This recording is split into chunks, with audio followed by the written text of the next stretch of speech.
답장. 내가 웃는다고? 내가 괜찮아, 괜찮아 하며 웃는다고? 믿었어? 그게 내 진심이라고 생각했어? 차라리 화내고 짜증내고 울라고? 그러면 뭐가 달라지는데? 응? 웃어줘서 괜찮다고 말해줘서 고맙다고? 미안, 그건 자기한테가 아니었어. 내가 나 자신에게, 처량하고 불쌍해 보이는 내 자신에게 웃어주고 괜찮다고 말하며 세뇌시키고 있었던 거야. 처음 자기가 공부하고 싶다고 했을 때 그 기막힘이라니. 사업부도 내놓고 빚만 잔뜩 남겨놓은 상태에서 공부를 하고 싶다고 하면 난 어떻게 해야 되는 거였어? 우리 애들은 또 어떻게 해? 당신이 공부를 시작한 지 벌써 6년째네. 처음에는 그렇게 막막하고 눈물만 나더니 이젠 나도 많이 단련이 되었나 봐. 이젠 걱정도 안 되고 기대도 안 되고 그냥 모든 것을 하늘에 맡기기로 했어. 그냥 작은 것에 감사하며 살기로 하고 그렇게 살다 보니 정말 매사가 감사하고 이렇게 사는 것도 뭐 그리 나쁘지는 않네. 천만다행으로 내가 경제적인 능력이 좀 있다 보니 더 마음이 너그러워진 걸까? 자기는 자기 좋아하는 공부하고 나는 나 좋아하는 글쓰기 하면서 애들 건강하게 잘 크고 집안에서 웃음소리가 넘치니 무엇을 더 바래. 당신의 출세 그리고 나의 끝없는 명예요. 그런 건 이제 다 욕심이라는 생각이 들고 때가 되면 하느님이 다 주실 거라는 생각이 드네. 그저 나는 지금 이대로도 만족스럽고 행복해. 가끔 친구들이 남편 자랑을 하면서 당신 시험 얘기하면 자존심이 상하더라. 주변 사람들이 날 걱정해 주는 듯 변리사 시험 쉽지 않다던데 그만 포기하고 딴 거라고 해. 라고 하면 괜히 화나더라. 우리 애들이 왜 우리 아빠는 회사 안 가고 공부만 해? 하면 속상하더라. 사람들이 저 집은 남자는 놀고 여자가 돈 번다고 하면 괜히 서러워서 눈물이 나더라. 친정엄마가 전화해서 서방 놀고 있고 네가 벌어먹고 살라니 고생 많지야. 아이고 내 새끼 고생하면 안 되는데 하면 괜히 심통이 나서 있는 소리 없는 소리 고래고래 소리 질러가며 엄마에게 화풀이 되고 전화하게 되고 통화하기도 여러 번이야.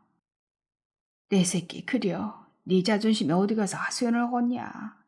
나한테 다 풀어라. 나한테 다 풀어. 속만 끓이고 속에 품고 있으면 병된다. 아가 나한테 다 풀어라. 그러면 그 말이 더 속상해서 밑도 끝도 없이 엄마 때문에 못 산다는 말만 퍼붓고 전화를 끊기도 했어. 공부 시작한 지 6년째. 매년 이번에는 되겠지 하는 기대로 견뎠어. 그러다가 시험 발표가 나고 자기가 안 된 걸 알게 되면 정말 땅이 푹 꺼지는 것 같고 눈앞에 올챙이 같은 것이 왔다 갔다 하면서 머리는 띵하고 어찌해야 할지를 모르겠더라. 그럴 때마다 난 그냥 누구에게라고 할 것도 없이 입속으로 감사합니다, 감사합니다라고 계속 중얼거려. 혼자 미친 여자처럼. 우리 가족 건강하게 해주셔서 감사합니다. 저에게 능력을 주셔서 감사합니다. 우리 남편 건강하고 자신감 잃지 않게 해주셔서 감사합니다. 우리 아들 태권도 잘하게 해주셔서 감사합니다. 우리 딸 키가 쑥쑥 자라게 해주셔서 감사합니다. 오늘 저녁엔 찬밥 남기지 않고 다 먹게 해주셔서 감사합니다. 반신욕할 소금이 잔뜩 있게 해주셔서 감사합니다.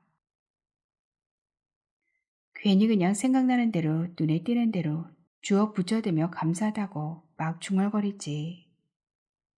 혼자 한참을 그러노라면 나중에는 내가 한없이 처량한 생각이 들어서 눈물이 막 날 것 같거든. 그럴 때 나는 또 얼른 저에게 이런 감성을 주셔서 감사합니다 라고 중얼거리며 눈물을 흘린다. 자기 알잖아. 나 울보인 거. 걸핏하면 울고 TV 보면서도 잘 울고. 그런데 자기 시험 결과 나올 때만은 울 수가 없어. 내가 울면 자기는 어떡해. 나 아니면 아무도 자기 편이 안 되어주는 거 내가 잘 아는데. 그 나이에 싸움 말아먹고 공부한다고 가족들도 혀를 차고 친구들도 멀리하고 그 좋던 인간관계는 어느 순간 정리되고 오로지 나한테만 투정 부리고 얘기하고 나한테만 마음을 여는 걸 아는데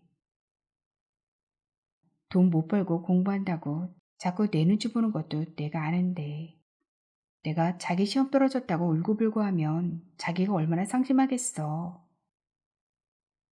자기에게 다시 기회를 줘서 고맙다고? 사실 그게 잘한 걸까? 어쩌면 내 욕심인지도 모르겠어.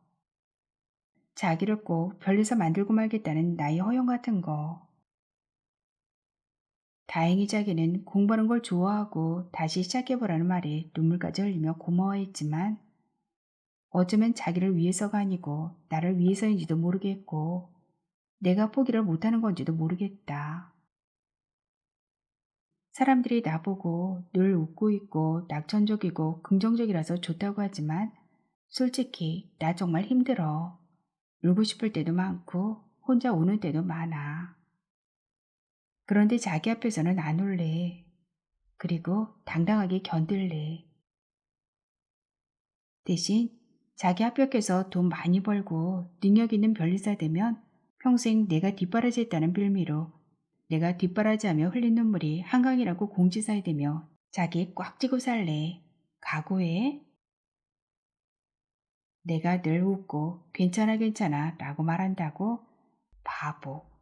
원래 그 웃음 뒤에 숨겨진 눈물의 강이 더 깊은 거야. 괜찮다고 말하는 그 가슴 속의 슬픔이 더 넘치는 거라고. 지금은 참을게. 하지만 두고 보자. 내가 다 받을 거야. 이자까지 합쳐서. 자기야, 이번에는 꼭 합격해야 돼. 나 너무 힘들어. 기억 저편.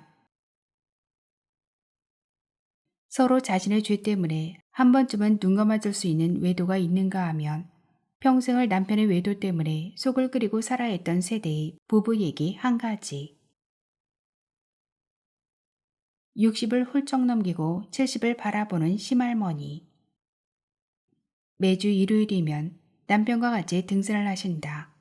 건강을 위해서 10년 넘게 다니기 시작한 등산. 일요일 새벽이면 남편이 배낭에 간식과 마실 물 등을 준비해서 메고 시할머니는 화려한 등산복을 곱게 차려입고 나선다. 그런 노부부의 모습을 보면 동네 사람들은 우리도 나이 들면 그렇게 살고 싶다며 부러워한단다. 그러면 얼굴에 미소를 가득 담고 피식 웃으신다는 시할머니. 그 속을 누가 알까? 그러던 어느 날 시할머니의 친구 부부가 시할머니와 같이 등산길에 따라 나섰다가 깜짝 놀랐다고 한다. 이유인즉 한참을 산에 오르던 노부부들. 남자들은 배낭을 메고 앞서가고 두 할머니는 뒤따라 올라갔단다. 운동 삼아 산에 오르긴 하지만 얼마나 힘이 들고 목이 타겠는가. 가쁜 숨을 몰아쉬며 열심히 산에 오르다가 갑자기 시할머니가 앞서가시는 할아버지를 향해 소리를 버럭 지르시더란다. 거기서! 시할머니의 할아버지는 기계처럼 섰다. 뭘? 할아버지는 할머니의 짧은 명령에 가방에서 물병을 꺼냈다. 그 물병을 받아 목을 죽이신 시할머니. 짐까지 메고 올라오느라 힘들었던 할아버지도 할머니가 마시고 난 다음에 마시려고 침을 꼴깍 삼키며 기다리고 있는데 시할머니는 물을 마신 뒤 기다리는 할아버지는 안중에도 없는 듯 물병 뚜껑을 꼭 닫아서 건네주며 야멸차게 한마디 하시더란다. 너. 그러자 할아버지는 아무 말씀 못하시고 물병을 받아 가방에 넣고는 다시 산을 오르시더란다. 옆에서 보고 있기가 무안했던 시할머니의 친구분이 남편에게 왜 그렇게 함부로 하냐? 하고 물으니 시할머니가 이를 갈며 말씀을 하시더란다. 아직 멀었어. 뭐가 멀어? 저 인간이 젊어서 나한테 한 거 복수하려면. 아이고, 이 정도로는 성이 안 차. 그 원인을 알기 위해서는 40여 년 전으로 거슬러 올라가야 한다. 꽃까지 고운 20살 나이의 심처녀. 얼굴도 보지 못하고 부모님이 정해준 남자와 식을 올리고 첫날 밤을 보내는데 깜짝 놀랐다. 신랑이 어찌나 잘생겼던지 첫눈에 반했고 이런 신랑감을 골라준 부모님께 속으로 몇 번이나 감사 인사를 했다. 그러나 그 인물 때문에 평생을 속 썩으며 살 줄이야. 인물 반반한값 하느라고 여자 문제로 평생 속을 끓게 했지만 그때는 이혼이란 것은 생각도 못했다. 이혼을 하면 집안 망신이라고 생각해서 친정아버지가 굳고 말리셨고 또 이혼을 하고 산다고 한들 경제 능력이 없는 자신이 자식들과 어디 가서 뭘 해먹고 살아야 할지 그것도 막막했고 무엇보다도 자식들을 아비 없는 자식으로 키우고 싶지 않아서 참고 살으며 살았다고 한다. 그때까지만 해도 남자들의 바람은 당연하게 받아들여졌고 여자들은 그저 참고 살아야만 하는 것으로 알았지만 막상 자신이 당해보니 그 복잡한 감정을 말로 표현할 수가 없더란다. 속에서 불이 나고 자다가도 벌떡벌떡 일어나지고 남편이 가끔씩 자신의 몸을 더듬을 때는 그 더러운 손목을 끊어버리고 싶었고 심지어는 그 문제를 일으킨 남편의 말썽 많은 물건조차 가위로 잘라버리고 싶더란다. 그러나 어쩌랴. 이것이 여자의 운명이려니 하고 참고 살 수밖에. 이런저런 이유 때문에 참고 살았고 내가 언제 남편 보고 살았나? 나에게는 자식들만 있으면 돼. 하고 참고 참으며 살았는데 그럴 때마다 그 속이 오죽했으랴. 그러나 세월이 흘러 머리가 허연 남편이 명퇴를 하고 하는 일도 없고 만날 친구도 없어 집에서 신문을 외우듯이 구석구석까지 본 것도 뒤적이고 본 것도 뒤적이고 본 것도 뒤적이고 하는 모습을 보니 이제는 안쓰러워서 가슴이 아프단다. 그러면서도 그런 남편을 안쓰러워하는 자신이 한심하고 미워서 더 남편을 들들 볶는단다.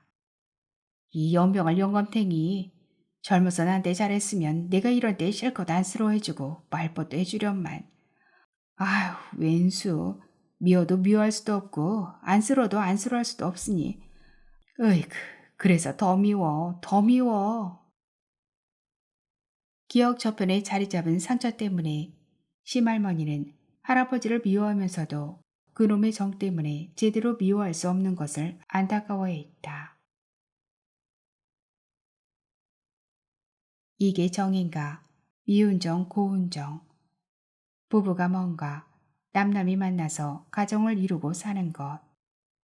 서로 이해할 것도 많고 감싸야 할 것도 많고 가장 가까이에 있기에 소중하지만 또 가장 가까이에 있기에 상처를 주고받을 수밖에 없는 사이. 처음에 마주보며 사랑하다가 점점 한 곳을 보며 살아가고 힘들어하고 그러다가 정말 칼로 무자르듯 돌아서면 남남이 되어버리고 밉고 안쓰럽고 사랑하고 미안하고 대견하고 든든하고. 부부란 대체 무엇일까? 통 안에 뾰족한 돌 2개, 서로 부딪혀 시끄럽고 깨지고 그뿐인가. 누가 장난삼아 내리막길에 그 통을 놓고 발로 차기라도 하면 통 안의 돌들은 요란한 소리를 내며 정신없이 굴러가야 한다. 서로 부딪히고 통벽에 이리쿵저리쿵 깨지고 부서지고 서로에게 상처 주고 약한 통 안의 돌들은 결국 통을 부수고 각자 뛰쳐나가 버리기도 한다. 그러나 대부분의 통 안의 돌들은 이런저런 아픔을 참으며 그 통 안의 운명을 받아들인다.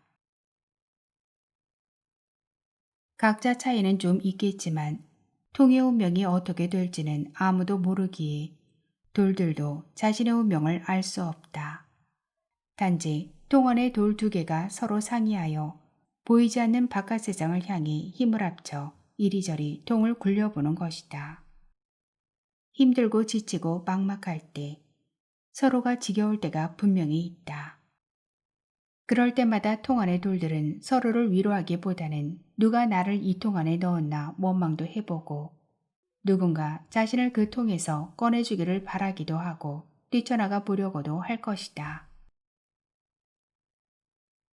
그러면서 그렇게 세월이 흐르면 그 돌들은 어느새 뾰족한 부분이 다 닳아 없어지고 둥글둥글 비슷한 모양의 돌이 되어 있다.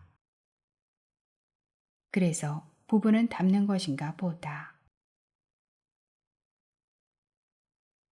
나의 솔직한 심정.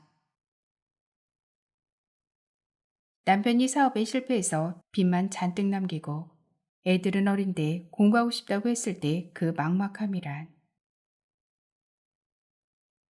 하지만 그때는 남편이 하고 싶다는 거, 뭔가 의욕을 가지고 할 수 있는 것을 하게 해주지 않으면 남편이 폐인이 될지도 모른다는 생각을 했다. 어쩌면 더 무서운 짓을 할지도 모른다는 생각이 들어서 앞일 생각하지 않고 또 이것저것 계산하지 않고 그러라고 하고 싶은 것 하라고 말했다. 그때만 해도 남편이 변리사가 되어 돈을 많이 벌고 우리 가족을 호강시켜 줄 거라는 기대보다는 의욕 없이 넋놓고 있는 남편에게 힘을 주는 게 급선무라고 생각했으니까. 그런데 생각했던 것보다 남편은 공부하는 걸 더 행복해했고 열심히 했다. 또 어떤 꿈에 부풀어 장래 우리 가정의 모습을 그리며 이야기할 때는 자신감이 넘치고 있었다. 그럴 때마다 나는 남편에게 아이들이 더 커서 뭘 알기 전에 열심히 공부해서 얼른 자리 잡아 라고 말했고 남편도 그럴 것이라고 했다. 그렇게 1년, 2년, 3년 세월은 흐르고 애들은 커가고 남편의 공부도 계속되었다. 남편이 남겨놓은 빚을 갚아가며 우리 생활비를 벌어야 하는 나는 힘이 들었다. 하지만 내가 일반 월급쟁이보다는 좀 나은 수입원을 가지고 있었고 그래서 그런지 다른 아내들보다 조금은 트인 생각을 가지고 있어서 그렇게 힘들게만 느껴지지는 않았다. 나는 내가 좋아하는 글 쓰면서 돈 벌어서 가정을 이끌며 살고 남편은 남편이 좋아하는 공부하면서 행복한 가장으로 살고 남들이 나를 보며 남편이 놀고 여자가 이래서 먹고 살려니 힘들겠다 라고 해도 사실 우리 부부는 그런 면에서는 좀 무디게 생각했고 그냥 부부가 서로 모자란 부분 채워주면서 각자 좋아하는 일하며 사는 게 가장 이상적인데 왜 꼭 여자는 살림하고 남자는 돈 벌어 와야 된다고 생각할까 하며 웃었다. 그러나 이제 알겠다. 내가 얼마나 교만했는지, 내가 얼마나 세상의 지에 대해서 모르고 있었는지. 노릇이라는 말이 있다. 남편 노릇, 아내 노릇, 자식 노릇, 친구 노릇, 엄마 노릇, 딸 노릇. 다운이라는 말도 있다. 남자다운, 여자다운, 선생다운, 작가다운, 학생다운, 친구다운. 그 노릇과 다운이라는 것이 얼마나 흔하면서도 책임감이 느껴지고 자리가 확실한 말들인가. 아무데나 붙이고 놔둔다고 어울리는 말이 아니고 되는 것이 아닌 것이다. 그런데 어쩌면 남편과 나는 그 평범한 진리를 잊고 우리 생각대로 우리 편한 대로만 산 것은 아닐까. 내가 남편에게 공부하라고 스트레스 주지 않고 믿고 맡겼던 것이 남편을 나태하게 만든 것은 아닐까. 나는 어쩌면 남편이 이렇게 돈 벌지 않고 공부만 해도 내가 능력이 있어서 우리 아무 문제 없이 행복하게 잘 살고 있어요. 이렇게 남에게 보이기 위한 허영심을 행복이라고 착각하며 산 것은 아닐까. 6년의 시간들, 나이 들어 공부하는 남편에게도 힘든 시간이었을 것이다. 그러나 빚 정리까지 해가며 생활비를 벌어야 하는 내게도 결코 만만한 시간은 아니었다. 워낙 긍정적이고 웃음이 많은 성격이라 웃으며 생활은 했지만 자존심 때문에 그 누구에게도 말 못하고 울어야 했던 시간들도 많았고 허허로운 바다 한가운데 돌담배처럼 떠있는 것 같은 내 모습에 마음을 잡지 못하고 갈등했던 때도 있었다. 남들이 걱정스레. 남편이 돈을 벌어야 되는데 남편은 놀고 여자가 돈 벌려니 얼마나 힘들어. 라고 하면 우리 남편 안 놀아요. 공부해요. 그리고 저 돈 버는 거 안 힘든데 재밌어요. 라고 말하면서도 속으로는 자존심도 엄청 상했다. 그래도 한 가지 내가 위안을 삼을 수 있었던 것은 남편에 대한 믿음, 꼭 다시 일어서서 멋진 남편이 되어줄 거라는 기대였다. 그런데 요즘 난 그 믿음이 흔들리고 있다.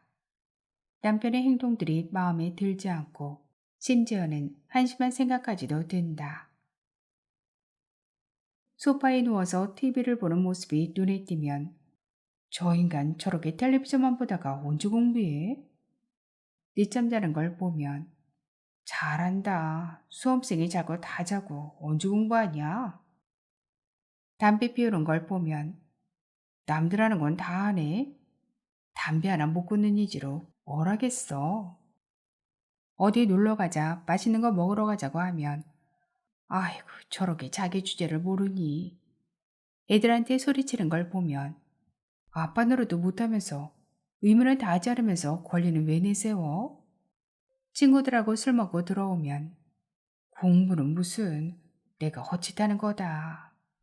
자꾸 이런 생각이 드니 어쩌면 좋은가. 내가 무슨 말을 하면 잘 들어주고 집안일도 잘 도와주고 아이들도 잘 챙겨주는 것이 정말 고맙다. 하지만 그 고마움 뒤에 난 늘 한숨이 나온다. 청소기를 돌려주고 아이들 숙제를 봐주는 것보다 남자로 가장으로 자기를 잘해줬으면 좋겠다. 물론 밖에서 자기 일을 가지고 번듯한 직업을 가지고 있으면서 그렇게 집안일도 잘 도와주고 가정적이라면 최상일 것이다. 하지만 지금 상황에서는 하는 사람이나 받는 사람이나 주변에서 지켜보는 사람이나 기쁘고 좋다기보다는 어딘가 모르게 좀 찜찜한 건 사실 아닌가. 남편과 내가 주변 사람들 신경 쓰지 말고 우리는 우리 생각대로 살자고 하며 살고 있지만 마음속 깊은 곳에서 스멀스멀 피어오르는 자격지심까지 솔직히 부인하지 못하겠다. 청소기를 돌려주기보다는 돈을 많이 벌어서 도우미 아줌마를 불러줬으면 좋겠고 아이들의 숙제를 봐주기보다는 아이들이 자랑스러운 아빠가 되어주었으면 더 좋겠다. 나와 아이들은 어디를 가든 남편 이야기만 나오면 할 말이 없는 건 사실이다. 누군가가 자상한 남편을 보고 아니 어쩌면 저렇게 자상하냐? 라고 했을 때 그 사람이 속으로 생각했을 말 남자가 밖에 나가서 돈을 못 벌고 마누라한테 얹혀 사니 집안일이라도 잘해야죠. 라고 웅수를 할 정도로 남편은 이제 그 문제에 대해서는 초연하고 오히려 당당하려 하고 있다. 누군가 뒤에서 그렇게 수근거리는 걸 다 알고 있기에 남편은 자신이 먼저 그렇게 사람들이 속으로 생각할 것 같은 말을 선수를 쳐서 말한다. 그러면 오히려 말을 꺼냈던 사람이 무안해져서는 아유 요즘 세상에 누가 버냐가 뭐가 중요해요. 능력 있는 사람이 나가서 보는 거지. 그리고 돈 못 벌고 집에 있다고 누가 다 마누라 도와주나? 안 그러고 네가 돈 좀 번다고 유세냐며 오기 부리는 남편들도 많아요. 그렇게 어색한 자리를 면해보려는 사람들. 우리는 아무렇지 않게 웃지만 내 속은 콕콕 쑤신다. 그런 날은 남편 마음도 편치 않으리라. 남편의 낙방 소식을 듣고도 웃으며 괜찮아 라고 말할 수 있는 나. 남편이 작은 것 하나라도 해주면 고맙다고 말하고 정말 고마워하는 나를 남편은 속넓은 여자, 착한 여자라고 생각할까? 사실 나의 솔직한 심정은 이번에도 떨어졌대. 괜찮아. 다음 기회가 있잖아. 그래. 어디 가서 노름해서 살림 말아먹는 것보단 낫지. 청소해줄게. 고마워. 아무것도 안 하고 늘어져 있는 것보다는 낫네. 당신 피곤한데 설거지 해줄까? 고마워. 그 시간에 한 자라도 더 공부해 빨리 출세해서 도움이 하지만 불러줄 생각을 해라. 당신 바쁜데 애들 학원에 내가 가볼까? 고마워. 백수라고 광고를 하고 다녀라. 뭐 필요한 거 없어? 힘들 텐데 내가 해줄게. 고마워. 자기가 있어서 내가 든든하다. 돈도 필요하고 능력 있는 남편도 필요한데. 10년만 살아봐. 결혼이란 남자와 여자가 만나서 한 공간에서 사는 것이기에 연애 때와는 달리 서로 이해를 못해서 말다툼을 하는 일이 종종 있다. 그 중에 하나, 결혼 초 변기 뚜껑 때문에 말다툼 한번 하지 않은 집이 없을 것이다. 자기야, 내가 몇 번 말해. 제발 소변 볼 때 변기 뚜껑 좀 올리고 볼일 봐. 알았어. 만날 알았다고 말만 하잖아. 꼭 볼일 보기 전에는 그 말이 생각 안 나고 볼일을 보고 있는 중에 그 말이 생각나. 그러면 조준을 좀 제대로 하든지. 진짜 뭐야, 다 튀어서. 이런 아내들의 잔소리는 거의 매일 계속되지만 남편들은 절대 그것을 고치지 못한다. 매번 깜빡깜빡 하기 때문이다. 그러나 걱정 말자. 그 잔소리 한 10년만 하면 된다. 그 후에는 남편이 고치냐고? 고친다. 변기 뚜껑 올리는 걸 고치는 게 아니라 볼일 보는 자세를 고친다. 매번 잔소리 듣는 것은 지겹고 그렇다고 매번 뚜껑 올리는 것도 귀찮고 결국 남편들은 여자처럼 앉아서 소변을 보게 된다. 변하는 게 어디 그런 생활 습관뿐인가? 신혼 때는 이야기하며 밥 먹다가 아내의 침이 튀면 당신은 여왕벌 맞네? 찜도 로열젤이야. 하던 남편이 10년 살아봐라. 밥 먹다가 침 좀 튀면 에이 더러워서 진짜. 야 라면이나 끓여라. 그뿐인가 10년 전에 혼수로 해온 살림살이는 삐걱삐걱 돈 달라고 난리고 바꾸고 싶은 게 한두 가지가 아니다. 마음 같아서는 올여름에는 방방마다 에어컨을 하나씩 드리고 싶다. 거실에 에어컨 켜놓고 돼지 새끼처럼 온 가족이 우글우글 자는 것도 이제는 싫다. 솔직히 남편이 코 고는 소리가 들리지 않는 곳에서 혼자 편하게 자고 싶다. 그리고 또 10년 전에 결혼할 때만 해도 냉장고는 다 흰색 아니면 회색인 줄 알았고 냉동실은 위, 냉장실은 아래인 줄만 알았는데 요즘 냉장고는 대문 열듯이 양쪽으로 열리면서 색깔은 또 왜 그렇게 예쁜지. 그것 하나만 우리 주방에 갖다 놔도 분위기가 살 텐데. 야, 상상만 해도 죽이네. 그림이 딱 그려진다. 주방이 훤하고 산뜻할 텐데 그뿐인가 냉동실을 열지 않아도 누르기만 하면 얼음 조각이 좌르르 쏟아지는 냉장고. 요즘같이 웰빙을 강조하는 시대에는 물만 잘 마셔도 건강하게 산다는데 그런 예쁜 냉장고에 레몬 조각을 넣은 생수를 넣어놨다가 아침에 눈 뜨자마자 식구들끼리 한 잔씩 쫙 들이켜고 하루를 상쾌하게 시작하는 거야. 그리고 집안일 하다가 한 잔, 경비 아저씨도 한 잔, 세탁물 배달 온 사람에게도 한 잔. 와, 그러면 동네에 착하고 인심 좋은 여자로 소문이 자자할 텐데. 그 색깔 좋고 성능 좋은 냉장고는 아내들이 꼭 가고 싶은 아이템이기에 남편에게 넌지시 이야기하면 이 인간이 한다는 소리가 자기는 마누라를 제일 바꾸고 싶다고 말하는 간이 배 밖으로 나온 남자도 있단다. 아이고 잘났어 정말. 누구는 살고 싶어서 사는 줄 알아?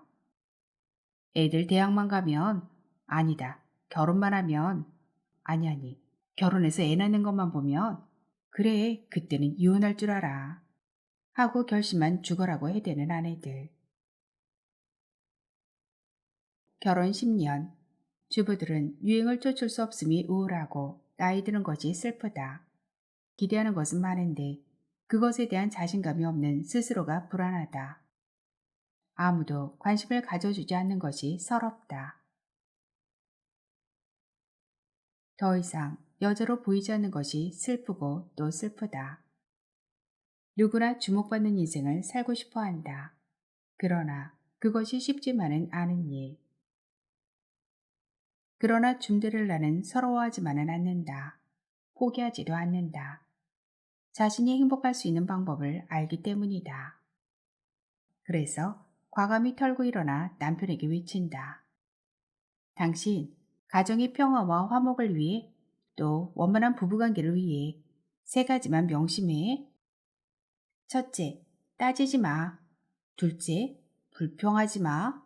셋째, 까불지 마. 그리고 자기 할 일을 다 해놓은 다음에 자기 자신을 위해 두 눈 질끈 감고 투자를 한다. 왜? 줌데렐라는 소중하니까. 이젠 아내를 물러보지 말라는 말씀. 이번 여름휴가는 존만이네랑 같이 가기로 했다. 당신 괜찮지? 존만이가 누구였더라? 영수씨던가? 영수는 변태지. 그럼 찬우씨가 존만이던가? 찬우고 씹새는 알대가리지. 그럼 존만이는 누구야? 동구새끼잖아. 동구가 존만이 아니야. 아, 맞다, 맞다. 만날 들어도 헷갈려. 아, 그 동구 존만이 새끼. 지가 부산 해운대 쪽으로 코너랑 다 예약해 놓는다고. 우리 가족은 못만 가자네. 사실 연애 때야 둘이 가야 좋았지. 이제는 우리끼리만 가는 거 재미없잖아. 돈도 대준다는데 잘 됐지. 뭐 안 그래? 그렇긴 하지. 근데 그렇게 신세져도 되는 거야? 그 존만이 잘 나가니까 괜찮아. 아니, 당신은 왜 친한 친구를 그렇게 존만이라고 불러? 존만이니까. 에이구, 에이구, 말을 말자. 아니, 여자들은 친구를 지칭할 때 현자, 수키, 미영이 다 이렇게 이름을 부르는데 왜 남자들은 자기 친구를 부를 때 존만, 변태, 알대가리, 씹탱구리, 껄떡새 이런 식으로 부르는지 알 수가 없다. 가만. 근데 동구씨라면 그 잘 나간다는 친구? 거기에 와이프는 미스 충북 출신의 애 둘을 낳고도 쭉쭉 빵빵이라는? 맞다. 언젠가 한번 부부 동반 모임에서 그 여자 처녀 같다고 날렸었지. 다른 친구 와이프들은 그 맛있는 꽃등심을 앞에 두고도 마음껏 못 먹고 배에 힘을 주고 앉아있는 걸로도 모자라 백으로 전부 배를 가리고 앉아있었는데 그 여자만 열심히 삐끼만 살짝 가진 꽃등심을 집어먹으며 자기는 아무리 먹어도 살이 찌지 않는 체질이라고 해서 얼마나 재수가 없었던가. 그것뿐인가 뭐든 입으면 멋지고 걸치면 세련이니 누군가 예쁘다고 칭찬해주면 동대문에서 10,000원 줬네, 남대문에서 5,000원 줬네 하던 여자. 맞다. 동구씨가 그 여자의 남편이다. 그렇다면 결론은 내가 그 여자랑 같이 휴가를 가야 한다. 그것도 해운대 바닷가로? 못 가. 안 가. 절대 안 가. 나한테 차라리 인도 코끼리 방귀 뀌는 똥구멍에 대가리를 쳐박고 막으라고 해.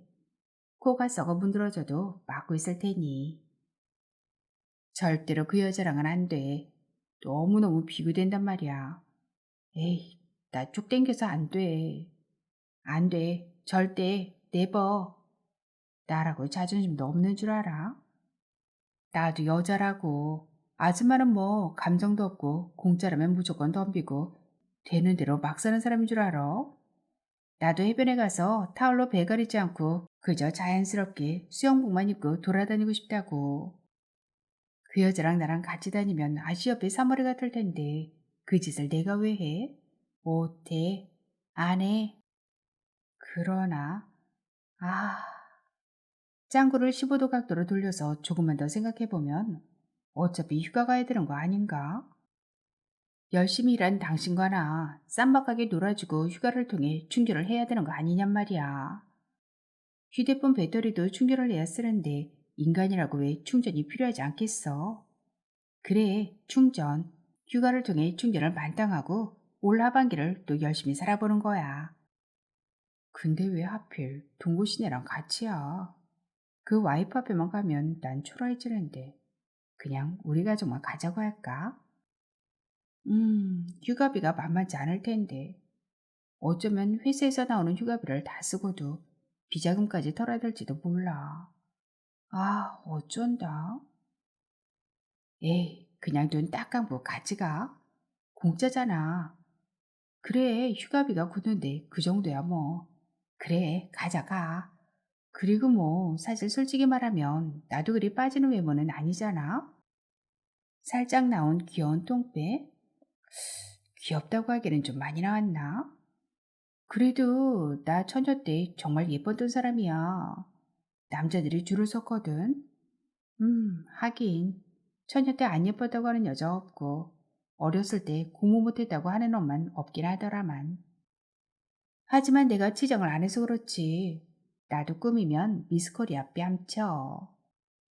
남편은 나보고 나다니면서 세상 사람들 놀라게 하지 말고 집안에 꼭꼭 숨어 자기만 놀라게 하라고 하지만서도 그 인간이 이 기준을 잘 몰라서 그래. 그래, 그거다. 이번 기회에 내 진가를 보여주는 거야. 나도 꾸미지 않아서 그렇지. 꾸미면 쥐기는 스타일이거든. 오, 그래, 바로 그거야 또. 아, 그래, 휴가비. 휴가비가 굳는다는 건 꽁돈이라는 거지. 꽁돈은 빨리 써버리는 게 상책이야. 그래, 그 꽁돈 올여름에 과감히 나를 위해 투자한다. 확실한 충전으로 멋진 마흔을 맞는 거야. 우선 맨발로 여름을 보내려면 이놈의 발부터 좀 관리를 해야 되겠지. 왜 이렇게 발꿈치는 갈라지고 굳은 살은 바뀌는지. 전문숍에 가서 전문가에게 관리를 받는 거야. 덤으로 정열적인 빨간색으로 페디큐어도 하는 거지. 거기에 살짝 아슬아슬하게 굽 높은 샌들을 사서 신자. 결혼 후 만날 펑퍼짐하고 편한 슬리퍼만 신어서 발한테 미안했는데 그래 올여름에는 너도 사치 좀 해봐라. 샌들 밖으로 빛나는 너의 아름다움을 마음껏 뽐내봐라. 내 발뒤꿈치야. 그래 마음먹은 김에 화장품 가게에 들러 풋케어 제품을 몇 가지 사야겠어. 맞아 솔직히 보이지 않는 곳이라고 내가 너무 발에 소홀했어. 오케이 올여름 내 발은 다시 태어나는 거야. 가만 바다로 휴가를 가려면 뭐가 필요하지? 수영복은 있고? 아니지. 그 수영복은 너무 구닥다리야. 올해는 노출이 유행이라는데 나처럼 유행에 잘 따라가는 여자가 노출을 무시할 수는 없지. 수영복도 과감히 비키니로 하나 사. 날씬해 보인다는 스트라이프 수영복은 착시 현상일 뿐 나온 똥배는 절대 가리지 못하지. 날씬해 보이게 검은색이나 감색 수영복으로 입는 아줌마는 칙칙해 보여. 그렇지 않아도 살다 보면 칙칙하고 우울한 날이 많은데 휴가 때 바닷가에 가서까지 그럴 필요는 없지. 좋아. 비키니를 입어보는 거야. 아쉽다 싶을 때 과감히 입어보는 거야. 지금 못 입으면 평생 비키니 한번 못 입어보고 죽은 불쌍한 육지의 소유자로 낙인 찍을지도 모르잖아. 삐져나오는 살갗 똥배는 어쩔 거냐고? 뭐 개들이라고 숨어서만 살고 싶겠어? 이번 기회에 과감히 세상을 보여주자. 괴로운 건 나를 보는 사람들의 눈이지 나는 잘 모르잖아. 내가 너무 이기적이라는 생각은 말자. 원래 내 몸이 이기적이기 때문에 보는 사람들이 이해해야 돼. 좋아. 올여름은 눈속임에 새로 줄무늬 수영복은 NO. 칙칙한 색깔의 원피스 수영복도 NO. 과감하게 비키니를 입는 거야. 왜? 난 소중하니까. 그래도 기본적인 양심은 있으니까 휴가 전에 몸매 관리를 좀 해두는 게 최소한의 예의겠지. 굶는 건 죽어도 못하고 운동은 시간이 없어. 아니 게을러서? 에이 그래 그거다. 요즘은 바디 슬밍 제품이 좋은 게 많고 효과도 좋다던데. 지난번 지수기가 효과받다던 그 끝내주는 제품이 어디 거였더라? 지방 분해 크림과 탄력 크림을 한 세트로 사서 바르면 효과 만빵이라던데. 내일 지수기한테 전화해서 자세히 물어봐야지. 가만, 몸매도 몸매지만 바닷가 가면 자외선이 장난이 아닐 텐데. 차단 지수가 높은 자외선 차단 크림을 하나 사야 되나? 요즘 여자들은 까무잡잡한 피부가 섹시해 보인다며 일부러 태우기도 하지만 난 그거 영 마음에 들지 않더라고. 자연스럽게 타는 건 어쩔 수 없지만 일부러 태울 필요가 뭐 있나? 목날개 그으려는 것도 아니고 너무 태워 눈만 껌벅껌벅하는 여자들. 내가 보기에는 섹시가 아니라 걱정이야, 걱정. 무슨 걱정? 기미 잡티 걱정. 나이가 드니 이놈의 기미 잡티는 누가 반긴다고 나 여기 있어요 하며 삐죽삐죽 나오는지. 으이그, 지들은 좋다고 나와도 그것을 보는 내 심정은 늙음에 대한 한탄뿐이다. 그래, 늙은이 종자 따로 있는 거 아니야. 늙기 전에 관리해야지. 줌들을 나인 나는 자외선에 당하고 있지만은 않겠어. 나오면 가릴 것이오. 안 되면 피부과 가서 다 긁어내리라. 그 전에 해야 할 일은 예방. 그래, 사자. 자외선 차단 크림도 사서 얼굴, 목, 팔뚝, 다리 다 바르고 햇빛 앞에 당당히 서는 거야. 그래도 안심이 되지 않는다면 모자도 하나 사자. 나에게 가장 잘 어울리는 스타일로 하나 장만해서 모자를 쓰면 그 못된 자외선도 피하면서 또 얼마나 스타일리시해 보이겠어. 아싸, 비키니에 멋진 모자까지 그림 나온다. 거기에 섹시한 선글라스로 깔끔한 마무리. 그런데 나한테 섹시한 선글라스가 있던가? 요즘은 걔도 선글라스 끼고 다니고 MP3 귀에 꽂고 다닌다던데. 이번 기회에 멋진 걸로 하나 장만하자. 그래, 지난번 백화점에 갔다가 구경만 하고 너무 비싸서 못 샀던 그 해외 명품이라던 분홍색 선글라스를 사는 거야. 쓰고 죽은 귀신 저승길 갈 때도 폼난다잖아. 분홍색 테에 큐빅이 촘촘히 박혀서 화려하고 사랑스럽던 그 선글라스. 기다려라. 내가 간다. 아니지. 분홍색이라서 좀 그런가? 아니지. 누가 선글라스를 무난한 것을 써. 포인트인데 이왕이면 쌈박하고 튀면서 고급스러운 걸로 고르는 센스.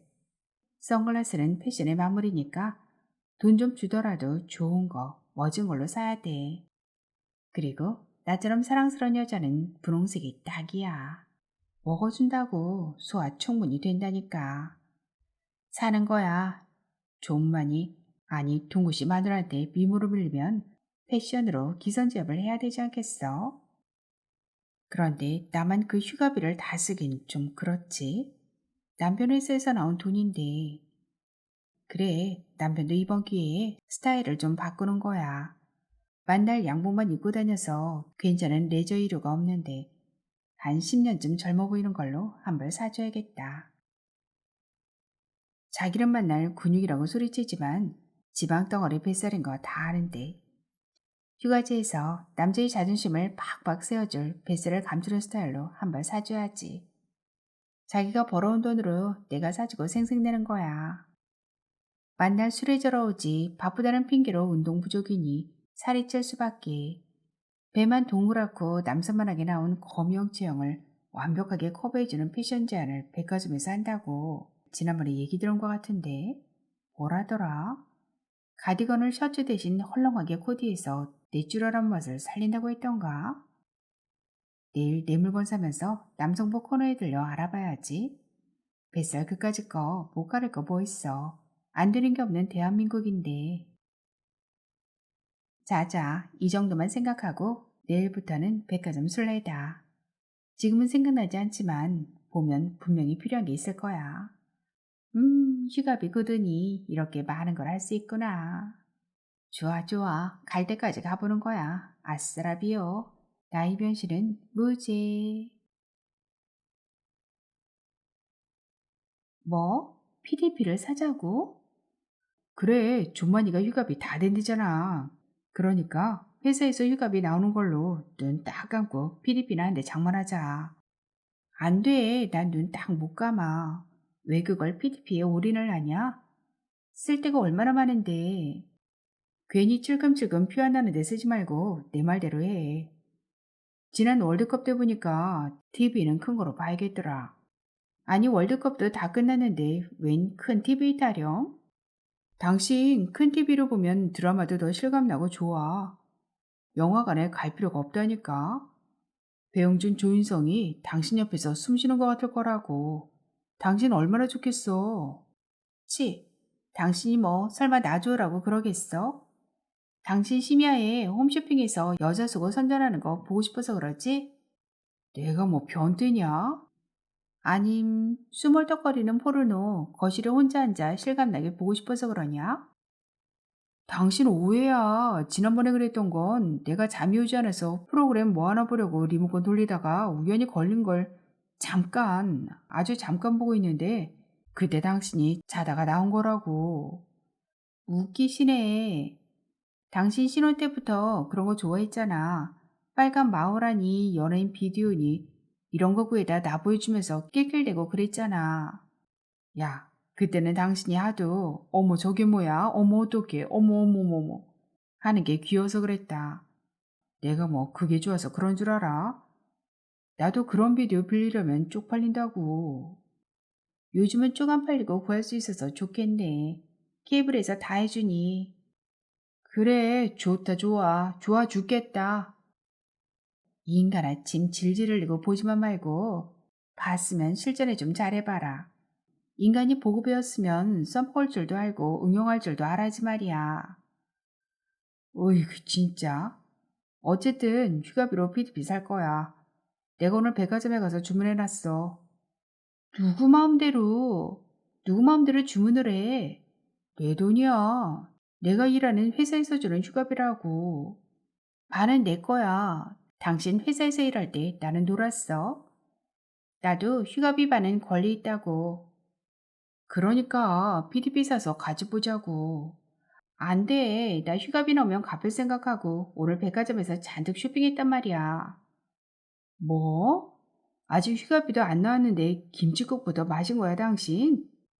그러는 자기는 나가서 돈 좀 번다고 당신 마음대로 그래도 되는 거야? 아, 덥다, 더워. 긁어댄 카드가 미쳐 식기도 전에 남편이 PDP를 주문했다는 소리에 눈물이 날 것 같다. 남편은 죽어도 양보하지 못한단다. 나도 꼭 필요한 것만 샀기에 포기할 수 없다. 결국 남편은 그러면 존만이랑 휴가 가져가지 말자고 했다. 굳은 휴가비 때문에 생긴 일이니 휴가비를 굳히지 말고 순수하게 휴가비로 쓰자는 거다. 그러면 이미 산 물건 값은 어디서 충당하냐고 하니 남편은 괜히 죄 없는 동구 씨에게 화풀이했다. 이 존만이 괜히 지가 다 책임진다고 휴가 가져가자고 해가지고 으이구 진짜 뭐 손발이 맞아야 살지. 존만이 이 새끼 내일 당장 전화해서 죽었어. 씹새. 왜 괜히 동구 씨한테 그래? 잘못은 자기가 해놓고. 그래 그래 말을 말자. 됐다 됐어. 그 존만이 새끼 진짜. 이 인간아. 동구 씨가 존만이면 당신은 뭔 줄 알아? 뭔 줄 아냐고. 당신은